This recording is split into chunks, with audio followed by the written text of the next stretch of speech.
સુરતમાં સામાજિક સંસ્થાઓએ કલેક્ટરને આવેદનપત્ર આપ્યું। મદ્રેસામાં ચાલતા ઇસ્લામિક શિક્ષણ બંધ કરવાની માંગ કરવામાં આવી છે। ધોરણ 12 સુધીના ટેકનોલોજીનું શિક્ષણ લાગુ કરવાની માંગ, સમાન શિક્ષણ પ્રણાલી લાગુ કરવામાં આવે તેવી રજૂઆત કરવામાં આવી છે। ધાર્મિક વિભાજનકારી ગેરબંધારણીય શિક્ષણ બંધ કરવાની માંગ, સરકારના નીતિ નિયમો મુજબનું શિક્ષણ લાગુ કરવા રજૂઆત કરવામાં આવી। શહેરની અલગ અલગ સંસ્થાઓ અને સમાજ દ્વારા સંયુક્ત રજૂઆત કરવામાં આવી।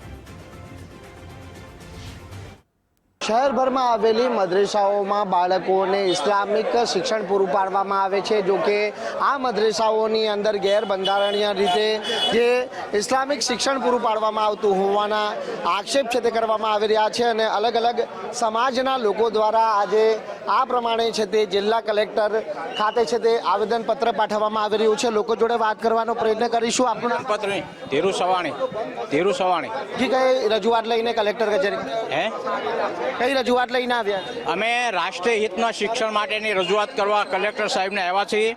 કલેક્ટર સાહેબ મારફત સીએમ સાહેબને રજૂઆત કરે અને જે અલગ અલગ શિક્ષણ અપાય છે મદ્રેસાઓમાં એ શિક્ષણ બંધ થવું જોઈએ અને રાષ્ટ્રીય હિત માટેનું જે એક જ સરકાર નીતિ નિયમ મુજબનું શિક્ષણ અપાવવું જોઈએ, જેથી કરીને રાષ્ટ્રમાં વિદ્રોહ ન થાય અને અલગ શિક્ષણથી આતંકવાદ પેદા ન થાય અને હિન્દુ રાષ્ટ્રમાં હિન્દુ શિક્ષણ જે નીતિ પ્રમાણે સરકારની નીતિ પ્રમાણે શિક્ષણ અપાવવું જોઈએ।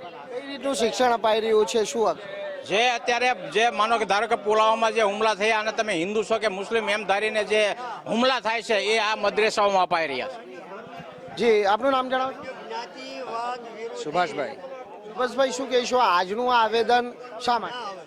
આજના શિક્ષણના બાબતમાં આવેદન છે કે બધાને સમાન શિક્ષણ નીતિ હોવી જોઈએ। આપણી એ સમાન શિક્ષણ નીતિ અત્યારે આપણા દેશમાં ચાલતી નથી। ધર્મ પ્રમાણે જે શિક્ષણ નીતિ ચાલે છે એને સમાન શિક્ષણ નીતિ હોવી જોઈએ। અમુક ધર્મોમાં ધર્મ પ્રમાણે શિક્ષણ નીતિ ચલાવે છે જે પોતાના ધર્મના પ્રમાણે, તેનાથી દેશને મોટું નુકસાન થાય છે। જી, આપનું નામ? सामर बुधिया। શું રજૂઆત લઈને આવે છે? કેટલા સમાજના લોકો આવ્યા? 500 करीबन समाज के हमारे पास आवेदन आए हैं और एक समान शिक्षा, एक राष्ट्र, एक शिक्षा, यही अभियान है। गरीब है इसलिए कोई ख़राब शिक्षा मिले, उसको शिक्षा नहीं मिले, ऐसा नहीं करना चाहिए। हमें एक जैसी शिक्षा सबको देनी चाहिए। इसी अभियान में हम लगे हैं। कहा जा रहा है मदरसा में जो दिया जा रहा है शिक्षण और गैर बंधारणीय, ये हमें पता नहीं है, मगर अच्छी शिक्षा के लिए सरकार को प्रयास करना चाहिए। अच्छी शिक्षा मिले, कहीं भी हो, कोई भी हो, एक जैसी शिक्षा, अच्छी शिक्षा मिले। શું કહેશો? રાષ્ટ્ર આપણો એક છે, સમાજ એક છે, તો પણ શિક્ષણ અલગ શા માટે? ઇસ્લામ પણ એક ધર્મ છે, તો ઇસ્લામ ધર્મમાં જે લખ્યું છે એ પ્રમાણે શીખવાડો। રાષ્ટ્રને ફોલોઅપ થવાનું। પહેલાં ઇસ્લામમાં લખ્યું છે, પછી પોતાનો ધર્મ છે।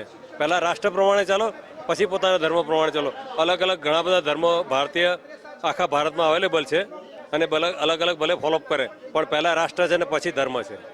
તો બિલકુલ એક રાષ્ટ્ર સમાન શિક્ષણની પ્રણાલીની માંગ સાથે આજે આ અલગ અલગ સમાજના લોકો સંયુક્ત રીતે જિલ્લા કલેક્ટર કચેરી ખાતે પહોંચ્યા છે અને હાલ આજે તમામ લોકો દ્વારા કલેક્ટરને આવેદનપત્ર પાઠવી અને રજૂઆત કરવામાં આવી છે।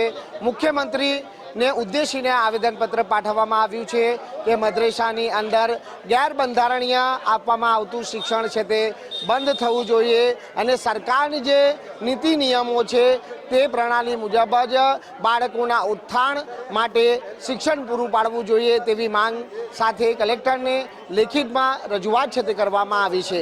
કેમેરામેન વિરલ વ્યાસ સાથે રાકેશ બ્રહ્મભટ્ટ, ગુજરાત ફર્સ્ટ, સુરત।